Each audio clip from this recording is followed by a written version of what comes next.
Welcome back to the Outdoor Adventures Podcast. Today, I'm coming from Eagle Point, Oregon, in my father-in-law, Gary Schwab's dining room table.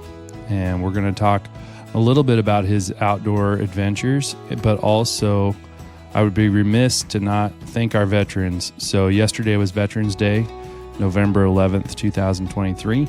And we thank you for all those who have served, who are currently serving, all those killed in action. Freedom is not free, and we're grateful for your service and everything you do to keep us safe and free in this country. So we'll dive right into it. So Gary, thanks for coming on the podcast. Did you have a choice? Glad to be here. Yeah. Oh, there we muted. We muted for a second. But when I bring it to your house, you really don't have a choice, right? Right. Yeah. I was going to say, I'm glad to be here in my house. So. Yeah. Got you duct taped to the chair. So we're going to talk about some of your experiences in the outdoors, but we can talk about other things as well. So let's dive into, first of all, just because I don't know all these things, but where were you born? I was born in Burley, Idaho. Okay. There's a lot of game in Burley, Idaho, I would imagine. Yeah, it's about 30 miles up the Snake River from Twin Falls, Idaho. Okay. A beautiful area, or is it kind of desolate? It's more farming area, and it's not like northern Idaho. It's not the trees and forests and stuff. It's more sagebrush and farming area. So there's probably grouse and deer and maybe pheasant. I don't know. Well, I know there were a lot of pheasants. Was there? Okay. Yeah. So we're going to get into that. But I was young. Yeah. I moved here when I was 8. Okay. And you guys moved to Central Point? Yes. Okay. And that's where you went to grade school and high school and all the above. All the above. Yeah. Yeah. Well, and you managed to get about 40 minutes away? Right now, isn't Eagle Point about 40 minutes from Central Point? Oh, no. Try 15. Oh, I drive pretty slow. Oh, yeah. So Jen will tell you. Yeah. If I'm driving, it's 40. But no, I've spent most of my adult life here. Grade school, high school, went to Southern Oregon College in Ashland, which is here in the Rogue Valley. So, I mean. Yeah, and, one of your adventures we'll talk about is when you rafted the scenic route of the Rogue River. Oh, yeah. So I hadn't even thought about that. Yeah, it's not always about shooting something. Sometimes it's just spending some time out in nature. So, you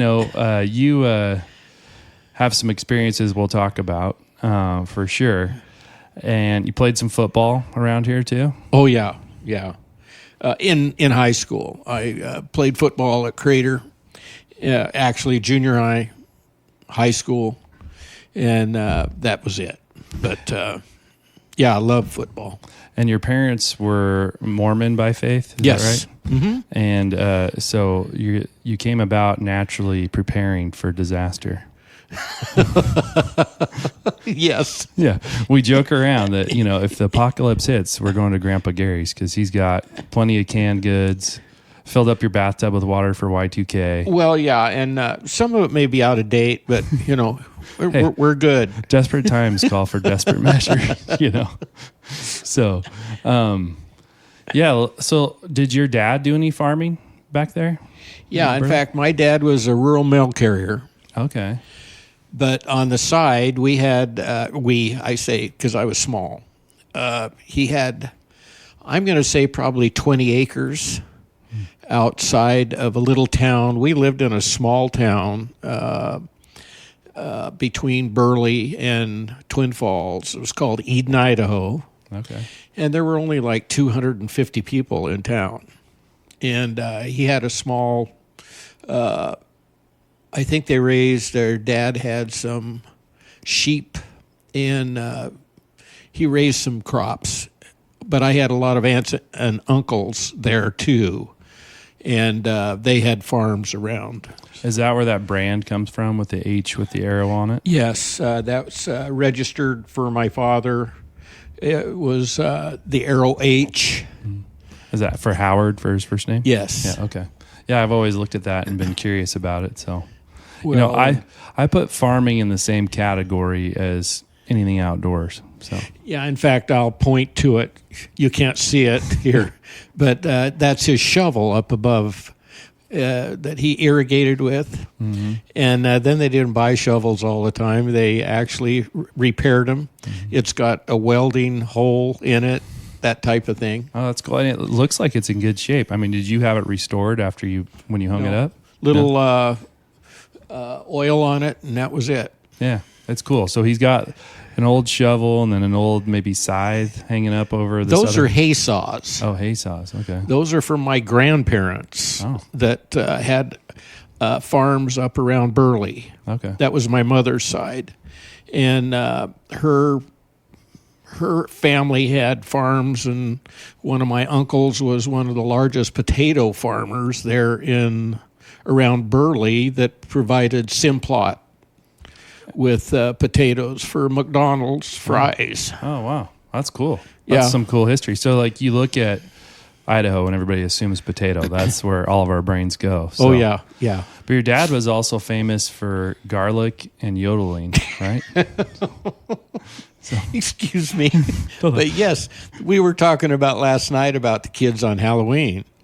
My dad at one time was very proud that he raised, the huge garlics. Yeah, elephant garlic. Elephant garlic, right. And he actually handed those out to kids on Thanksgiving. On Thanksgiving or Halloween? or Halloween, excuse so me. they'd knock on the door, trick or treat. Knock on the door here, and they'd like, what's that? But anyway, yeah. He's trying to keep their immune systems going strong, you know? And yeah, Schwab is our last name, and he had a real background in German. In fact, his father came over from Germany on a cattle barge.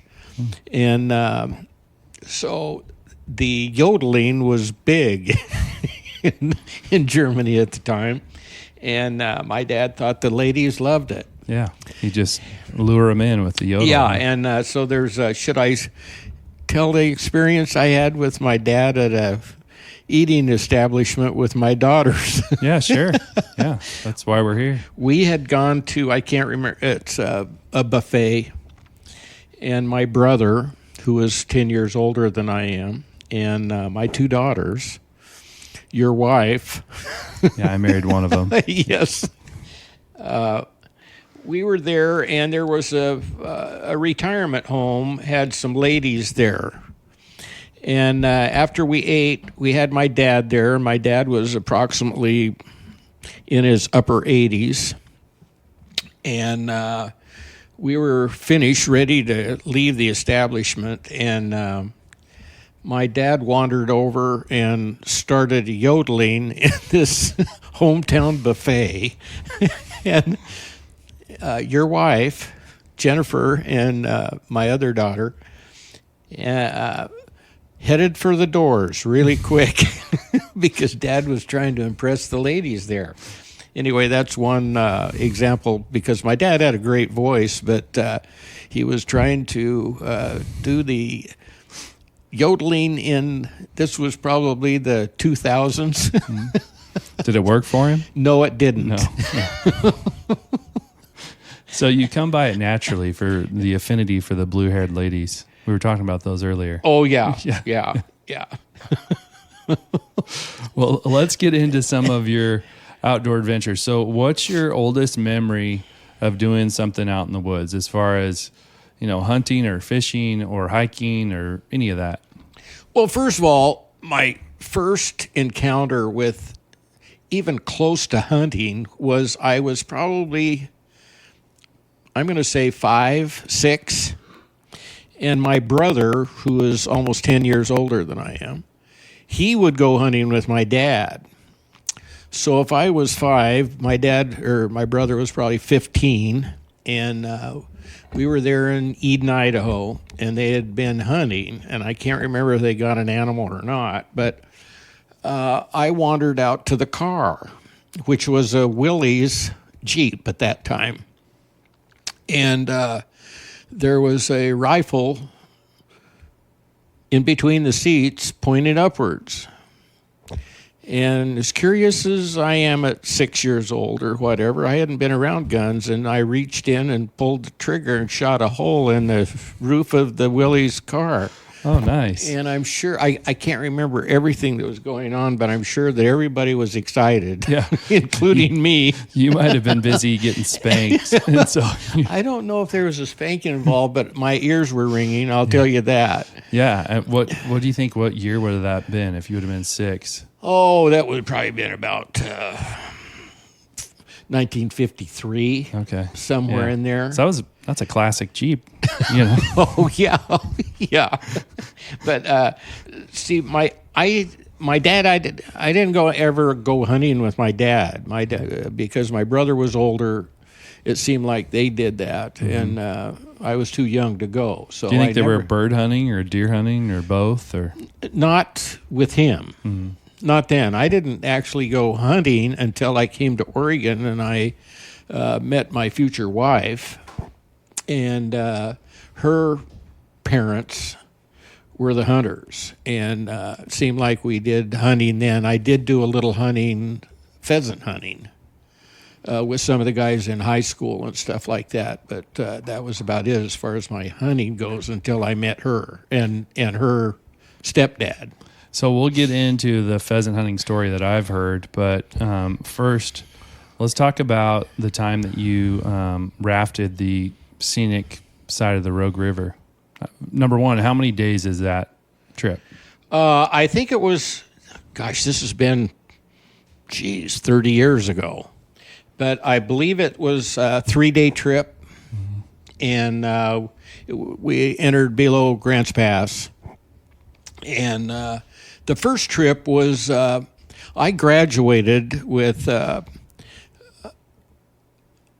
first of all, I was president of my class for 2 different years in high school.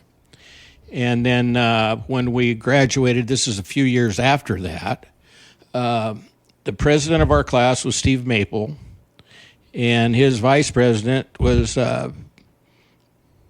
Dennis Smith, which we called C.W. Smith, which was eventually became a sheriff here in Jackson County, and also a county commissioner. And at he's the time, the one that does these drawings you have up around your house too, right? He did those? Yes, he was a very good artist and actually a craftsman. He did a lot of crafts too, but he was well known around the valley.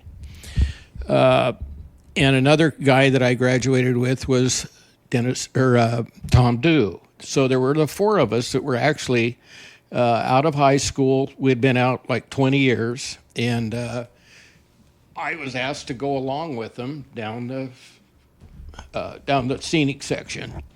And we took rafts. They were like 12, 14-foot rafts. There were 2 of them. 2 of us to a boat. And we stayed in lodges at the time. We stayed in, I'm trying to think now. I want to say Big Bear was a lodge. That may not be the exact name, but what I remember was as we got down to the Black Bear, it had a rattlesnake built out of rock into the chimney. Oh, cool. But, it was a great trip. We had a lot of fun.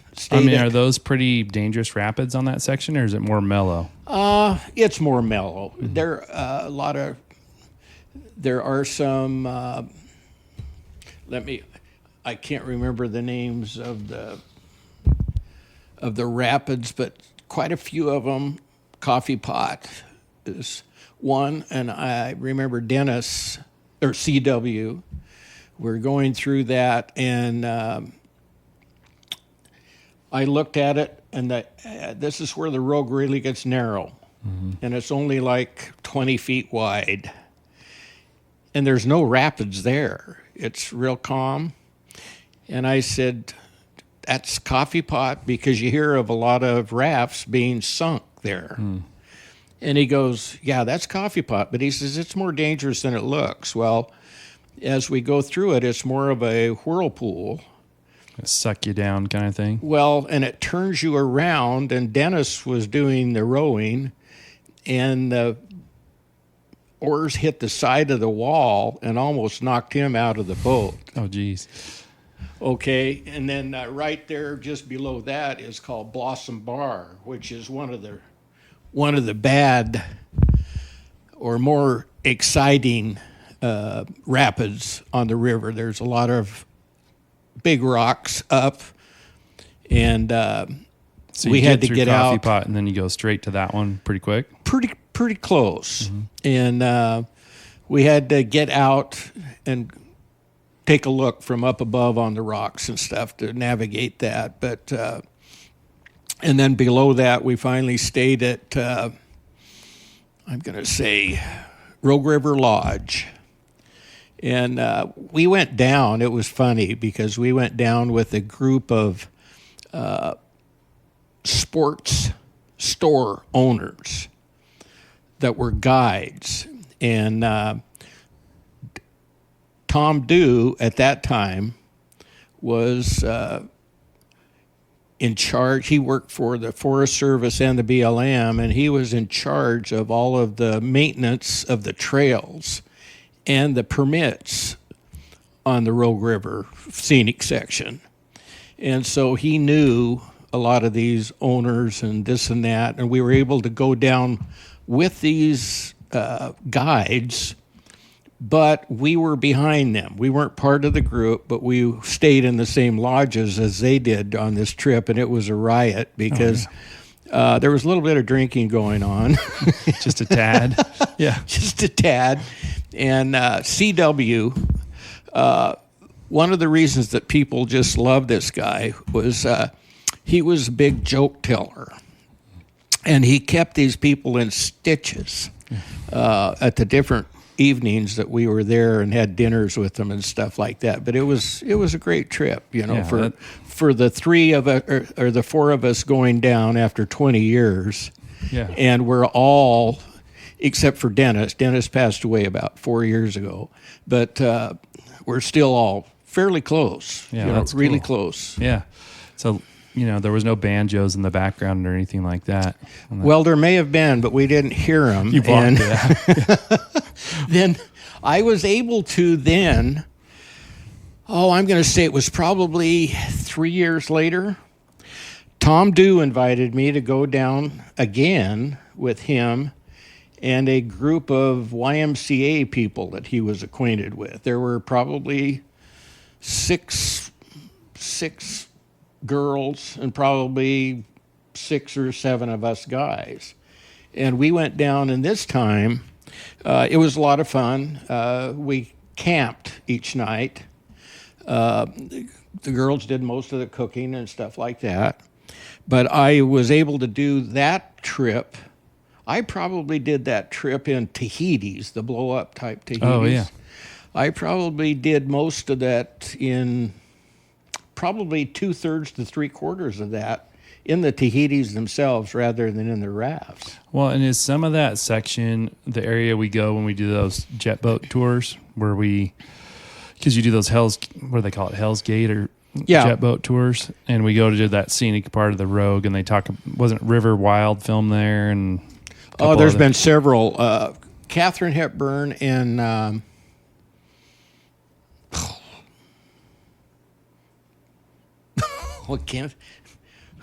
he's most, I can't think of it right now. I mean, the great True Grit. Oh, John Wayne? John Wayne. Yeah. John Wayne, Katharine Hepburn, and this and that did several movies on that down through that canyon. That isn't quite down in the wild section, though. Okay. That's still above it. The wild section starts probably, I'm going to say, 12 to 15 miles still downriver from that. Okay. But it's kind of fun at times to go through that. There's a place called Rainy Falls just after you start into this. And it's probably got a drop of about 10 to 15 feet, depending on the flow of the river, whether there's a lot of water going over or not much. There wasn't too much in. We usually went in October. The water was lower. Watching these guys go over rainy falls in hard shell rafts, they would go over rainy, and those rafts would go torpedo straight down. You wouldn't. It seemed like it would be 5 minutes before they'd come up. Pop But it's back not up. that. But they're downriver about 100 yards before they come up. And you're doing this in October? Yeah. So that water's cold. No, it's still early Is October. it shallow enough? Or? Yeah, yeah. Man, that's wild. No, but they were great trips. It's a lot of fun, and Yeah, it sounds like some good memories. yeah. So let's fast forward to some of your bird hunting. So I don't know, there's an incident that I want to hear more about that I've heard about before, but leading up to that, did you bird hunt prior to that happening, or? A little bit. After school, when I was in high school, it was probably my senior year, I had got my dad had given me his 16 gauge shotgun. And after school, there'd be probably 4 or 5 of us that would go up here just in the valley outside of town or up towards the hills, and we would pheasant hunt. And it was a lot of fun. Yeah. I have a 16 gauge too. It's a fun shooting gun. I don't know what that noise is. It might be my. Oh, okay. It might be my. Somebody's after you. Yeah. Is it a medication alarm? I thought somebody was in a casino or something. Oh, no, it's my ex-wife's boyfriend wanting to know if I want to go golfing. Yeah. Hey, well, that's an important one. Yeah, we're friends. After 30 years, we're great. Shout out to Ted. Yeah. Anyway, no, I didn't do a lot of hunting. But then after my wife and I met as sophomores in high school, and she had just moved from Medford to Central Point and started there at our Crater High School there in Central Point when she was a sophomore. And her father-in-law was really an avid hunter. Or her stepfather, probably. Her stepfather, what did I say? You said father-in-law, which would be your dad. Yeah, okay, no, her stepdad was really a avid hunter. And that's where I got into doing most of my hunting, whether it was bird hunting or deer hunting, or actually we did some elk hunting too. So I didn't have my own gun, so I usually used one of theirs. He had several. He was one of these that said he used 9mm if they were long shots. He used a .44 Magnum if they were brushy, so he could push the brush, that type of thing. So he was more of a avid hunter. And so I usually used, which was actually Connie's mom's, 30-06. Okay. It's classic. When we hunted. Yeah. And that's a good all-around gun. Oh, yeah. And you, so let's get into this bird hunt. So this bird hunt where this incident occurred. Describe the setting, what you were doing, the group of people, and what happened. You want to find out where I almost died. Yeah. Where you got shot in the face. Where you got Dick Cheney'd, is how they say it these days. Okay. On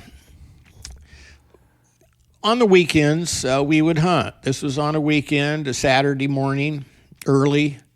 And there was myself and Connie's stepbrother, David. And there was Jim, her stepfather. And there was one of his friends, Bill, I can't remember his last name, and his son that was 19 years old. We all hunted together. And we had hunted most of the morning around different fields in White City, that's in between Central Point and Eagle Point here.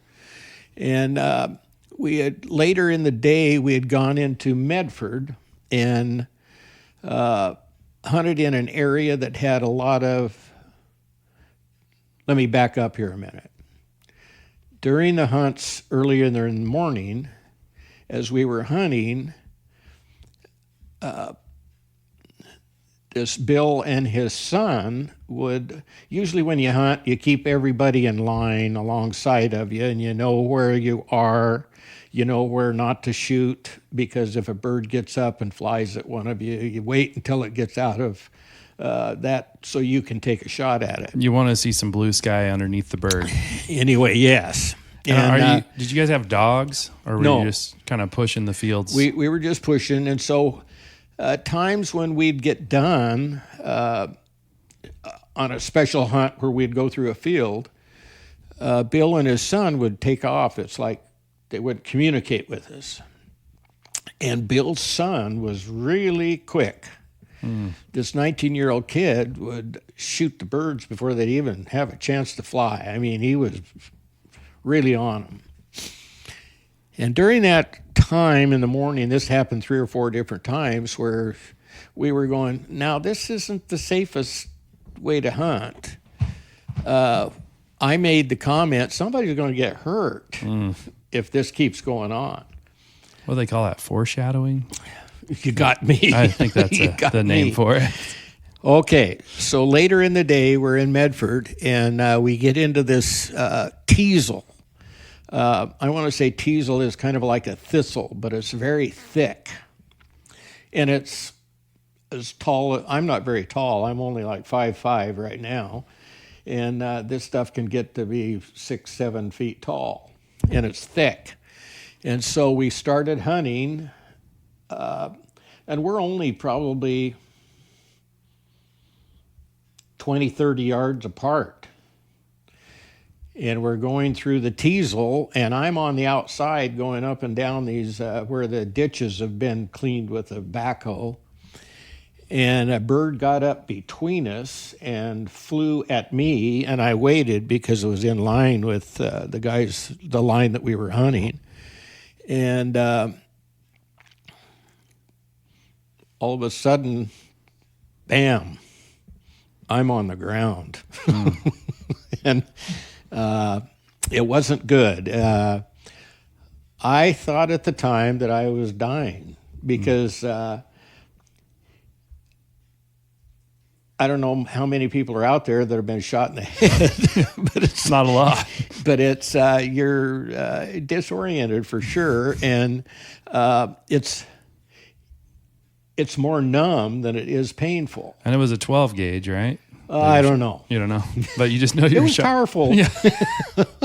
Well, and your head was bloody, and you couldn't see. Well, I'm assuming. I had on sunglasses, which and- was good. I mean, well, could have saved the your eyes. sunglasses were knocked off, and I found myself on the ground, and I couldn't see, and I was this was numb, and I just thought at the time things flashed before me. I'm going, I'm dying, and I reached up and I couldn't see, and then I was able to brush off the blood from my eyes, and I could see. And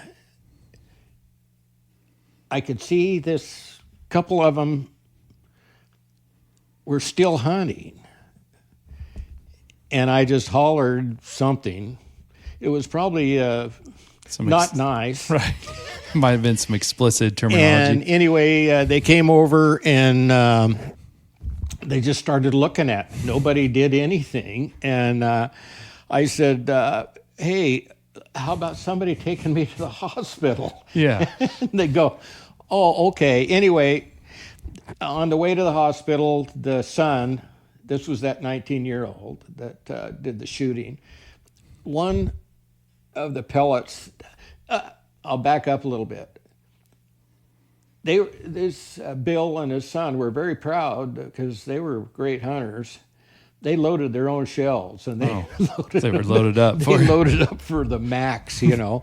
Anyway, the one BB went in straight. Or I had like 4 that hit me on the skull and went just underneath the skin and went sideways. But one hit me head on, straight right in the middle of the forehead.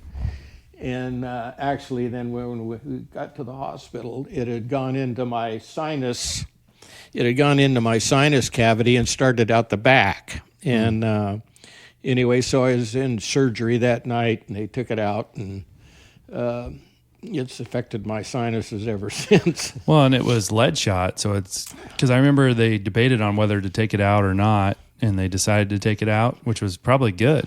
Yeah, you know? well, it was. They asked me. They said, "Well, we could leave it in, or you could take it out." I could rattle around in there. I'm here. I'm hurting now. Let's take it out now. Yeah. So yeah. Anyway, so that's the experience I had with pheasant hunting, and.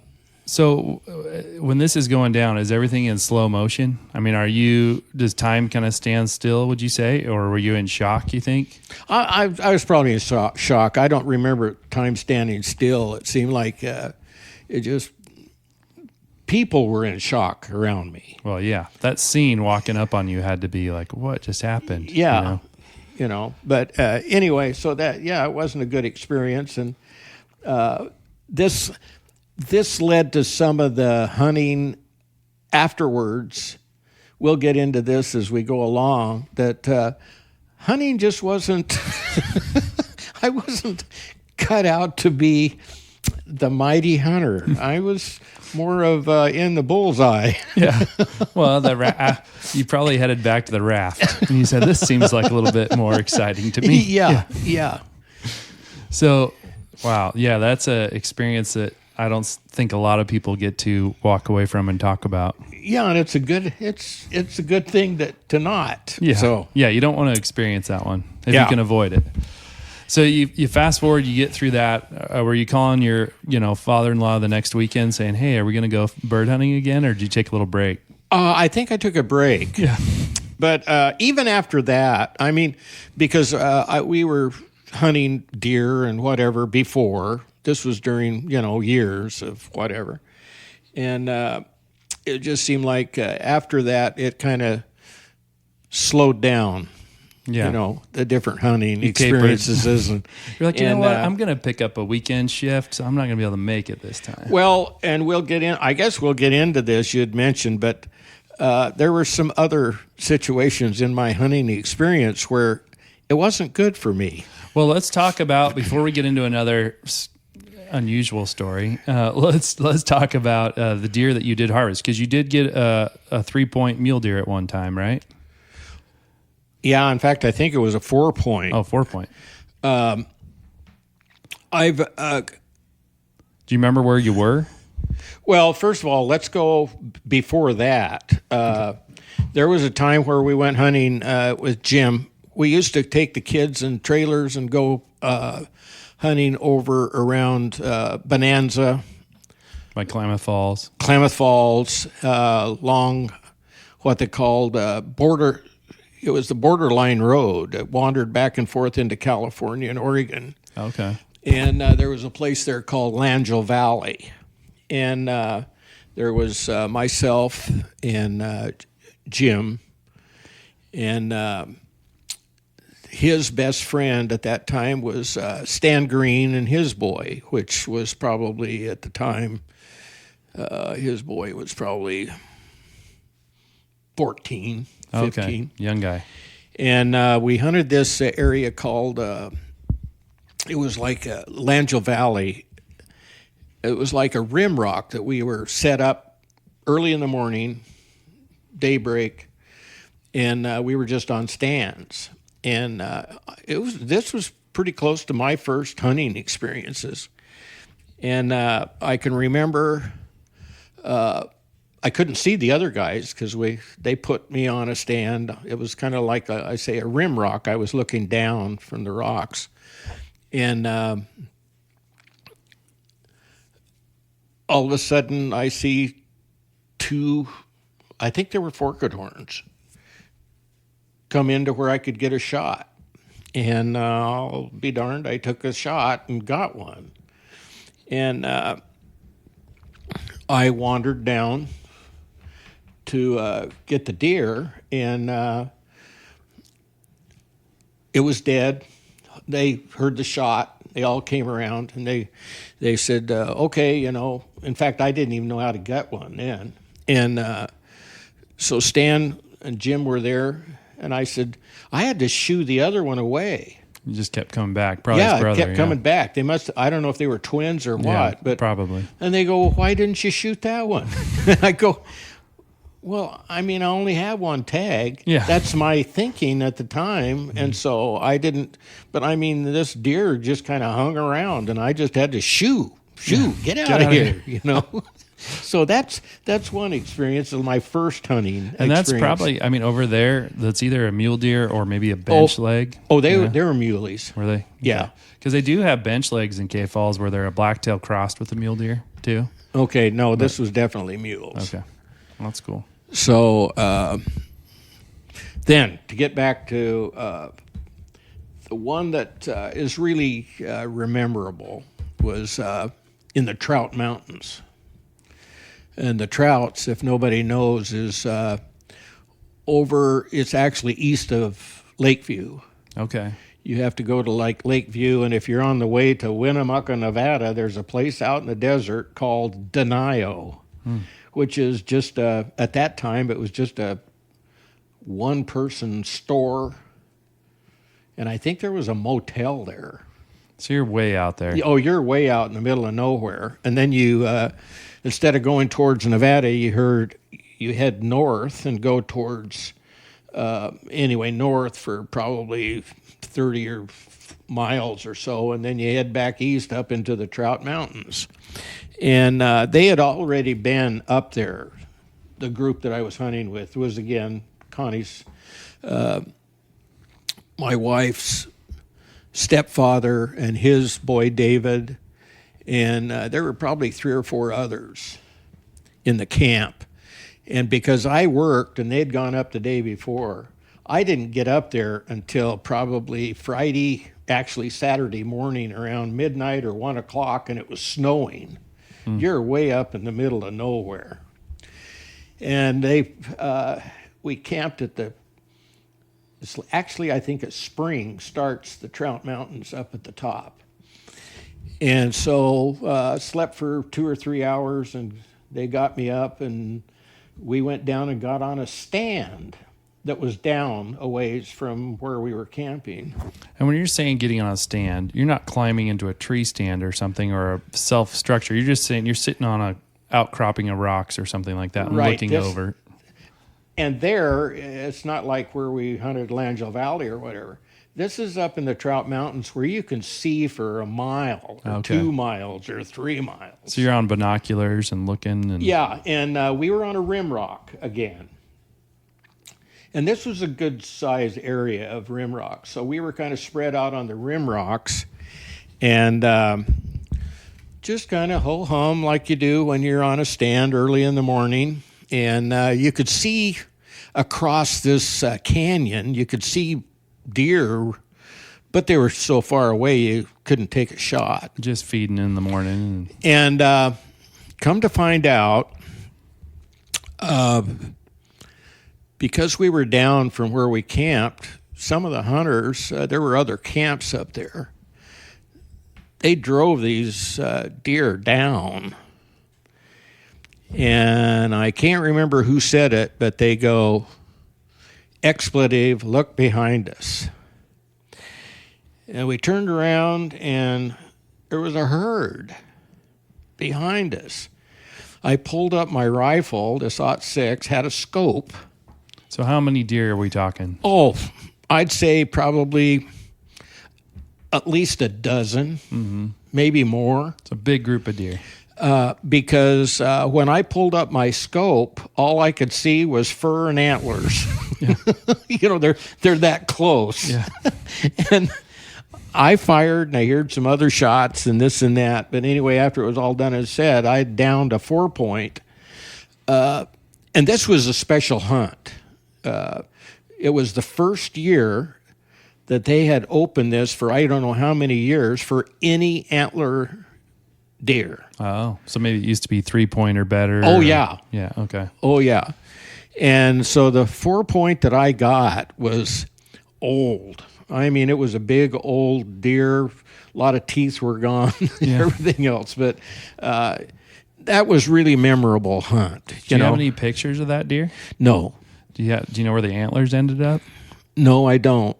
This is, because I'm not, this is still fairly new to me. Right. And anyway, no, I don't. In fact, the 4 points were on one side, but the other side were, I think there were a couple of them knocked off, and it was gnarly. They weren't, it wasn't a nice, even set. I know that. Yeah. They were fighting old bucks.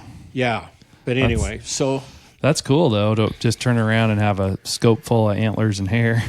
Yeah. But that's what I remember. I thought, man, that's it. Hair and antlers, they're a bunch. But I think there were two of us in the party that got deer on just that one shot, with that herd. Were they behind you? They snuck up behind you, kind of? Yeah. Well, they got driven down to us. Right. And then on this rim rock, they had nowhere to go but sideways, when all the shooting started. So, yeah. But yeah, it was memorable. Yeah, no kidding. So let's talk about other close calls that you had that kind of said, okay, I'm going to take a break from this hunting thing and maybe do something else. So what was it? Didn't you have another experience where? Yeah. Okay, there were times when, out of a whim, Jim would come and get me and say, "Hey, let's go hunting." And I go, "Okay." So this Stan Green was very good friends, and Stan had it was a dually pickup, and we weren't mainly road hunters, but once in a while, depending on what it was, they would. So we took off and went up to Union Creek, and above Union Creek is on the way up to Crater Lake. Okay. From here. And just past Union Creek, on your way to Diamond Lake, you take off and head towards Crater Lake, and it's called County Line Road. And it gets up to the border of the national park there at Crater Lake. And I'm short, okay? So I get to sit in the middle all the time. There's a word for that we won't say, but yeah. Lucky me. Well, I don't know. You haven't told me that yet. But yeah, anyway. no, you can say whatever. But buck fever has something to do with even the most avid hunters. Yeah. It happens. It's contagious sometimes. And we're going along the borderline road there off of County Line Road, and sure enough, a buck appears in the middle of the road ahead of us, probably 100, 200 yards ahead. And boy, the pickup stops and guys jump out.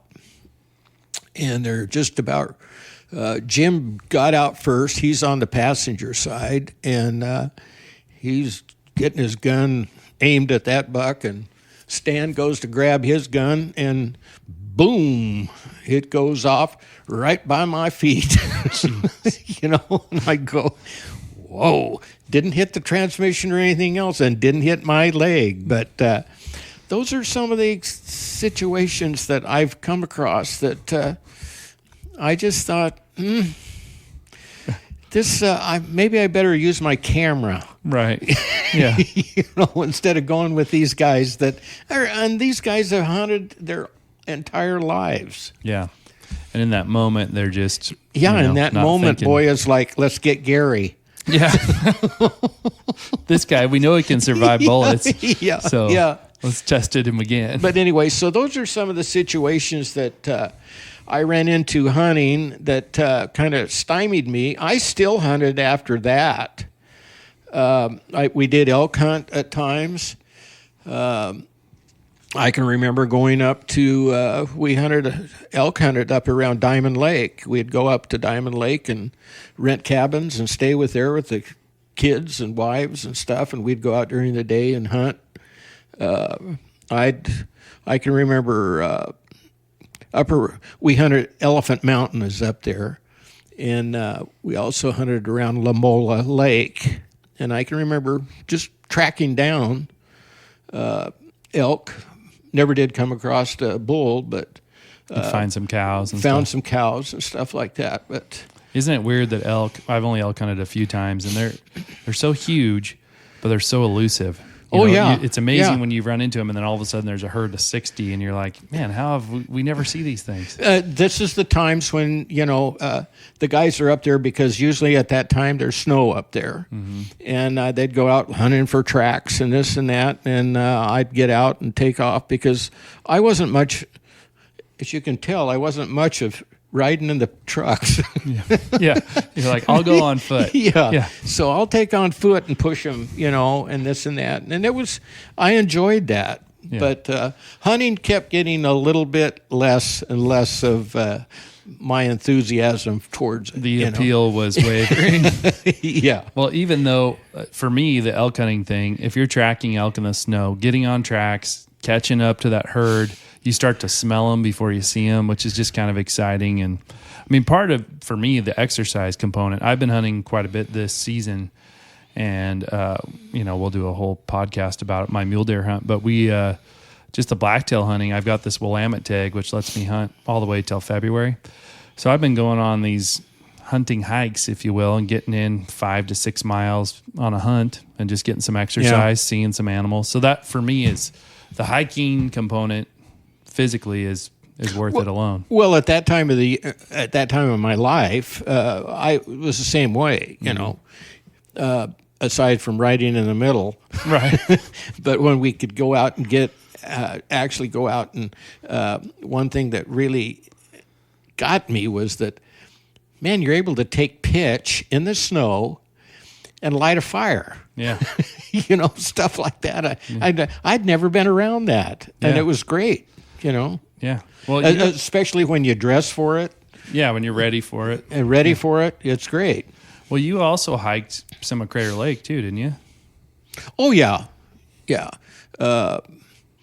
We took the kids. We'd go take the kids, and I think it's Mount Scott is the tallest peak up at Crater Lake. We and the girls, Connie, my wife, and Angela and Jennifer I can remember a hike that we took up to the lookout on Mount Scott there at Crater Lake. And one thing that I can remember so well, I can't remember how old the girls were, but on the trail going up, butterflies were coming out, you might say. Mm-hmm. And hatching. they're only like 4 or 5 feet off of the ground on the side hills. They're all over. I mean, it was beautiful. Yeah. Oh, yeah. Stuff like that. Those are the things. And that's what we always talk about on this show is like those little things, these little moments. And in your mind when they're happening, you're like, oh, I'll be able to see this another time. And you may never see it in your lifetime again. Yeah. Yeah. So that's part of the reason why we like to do it. But well, do you got any other burning stories or advice you want to give to the listeners? You want to hear my story about hunting squirrels? Sure. I hunted squirrels in my house. So you didn't actually go out in the woods for this one? I didn't have to. Was there more than one or just a squirrel? Well, can I tell the story? Yeah, tell the story. I'm just building up the suspense. Yeah. When after I got out of college, I went up and worked at Lloyd Center up in Portland for about 5 years, and then we decided I quit up there, or came back here, and we built a house out by close to the Rogue River out here outside of Eagle Point. You had a few acres, or had a couple of acres out there. It was a beautiful place. And over the years, digger squirrels, got into the walls of the house. Come to find out, because I'd never lived outside, before, was don't keep the dog food out in the garage. Actually, what had happened was that we had a fireplace, and the squirrels would get into the dog food, and then they would go through where the plumbing was, went through the walls of the house, got underneath and got into the eventually we found out they got in underneath the fireplace. They were staying warm. Nice and warm, this and that. And they got to where sometimes we had a toy poodle at the time. And I had a dog, his name was Rowdy, that was half Australian Shepherd and half German Shepherd. He looked like he was half Australian Shepherd and half Lab. He was a good-sized dog. Anyway, it got to where sometimes we'd notice the poodle inside the house scratching at the walls. Now, what the heck is going on, Well, eventually we found out that the scratching was coming back at the dog from inside the walls. And I'm going, So we found out, finally saw some squirrels in the garage, this and that, figured out it was squirrels in the walls. So I decided I'm going to get them. But being the mighty hunter I am, I didn't want to hurt the little devils.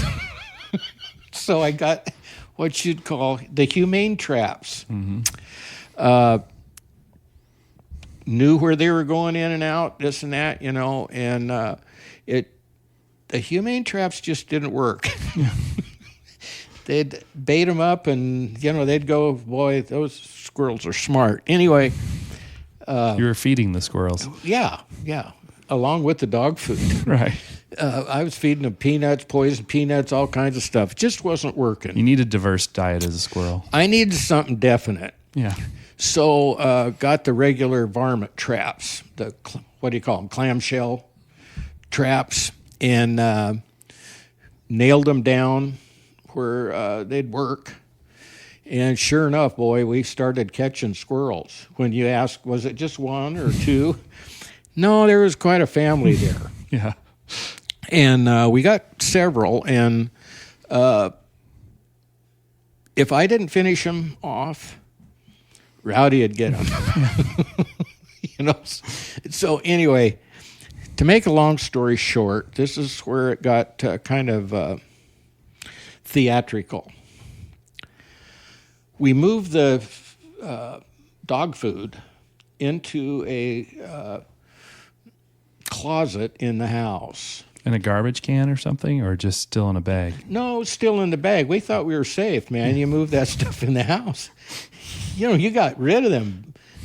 They're out. They're out in the garage. Yeah, they can't chew through paper. They can't chew through the paper. Well, they can't get in the house. Right. They get in the house from out by the fireplace or whatever in the garage. Yeah. No, that's not the way it works. We found out.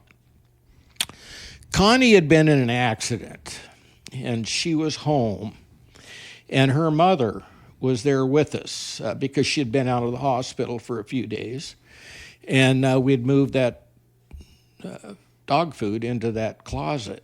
And her name is Phyllis, Grammy G, is Grandma Phyllis, and she was there at the house kind of helping me look after Connie after she got out of the hospital. And it was late at night, about, I'm going to say 10 o'clock. We'd all gone to bed, and I hear this screeching and clawing and whatever, and I had put a trap, one of these claw traps, in the closet, because we knew that the squirrels had been in there too. And sure enough, I got up and ran in there and opened the door, and sure enough, I'd got a squirrel in the trap. And lo and behold, I forgot. I was in my shorts. I mean, my undershorts. Yeah. Phyllis got up, and I'm there.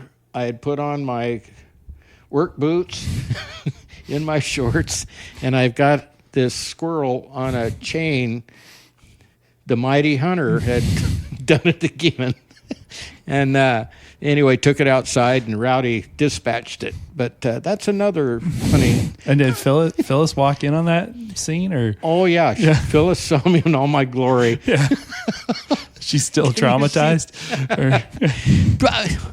You might ask her that. Yeah, might bring that one up. Yeah. But that's another hunting story that I don't know if it's hunting or whether. I'll tell you, all that experience came in handy for us because when we first moved into our house out in the country, we had this mole wreaking havoc in our front yard, and I could not catch that little punk.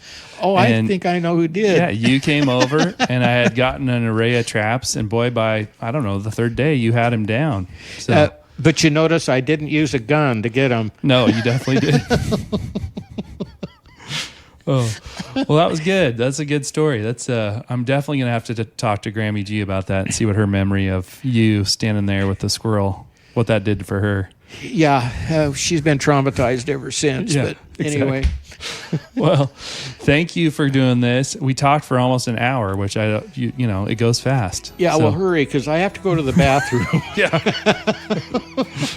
You got Jennifer's in the other room trying not to laugh too loudly. She's wiping tears from her eyes, so remembering those memories. So that's good. I mean, that's the whole point of this. I just love to make my daughters cry. Yeah, you know, exactly. That's really that's what good. life's all about. Yeah. Well, I mean, you've gone through a lot of medical crap the last couple of years. Oh so boy, yeah. I'm grateful that you're here with us and you're doing good. I am blessed to be here. Yeah, and you're looking good. I mean, I know your back's hurting you, but other than that, you're compared to where you were, you've come a long way. Yeah, so yeah, for sure. So we love you and we thank you for taking the time, and we'll have to do it again sometime. Now you know what it's all about. Love JC's you too, done man. Yeah. Thanks for being here. You bet.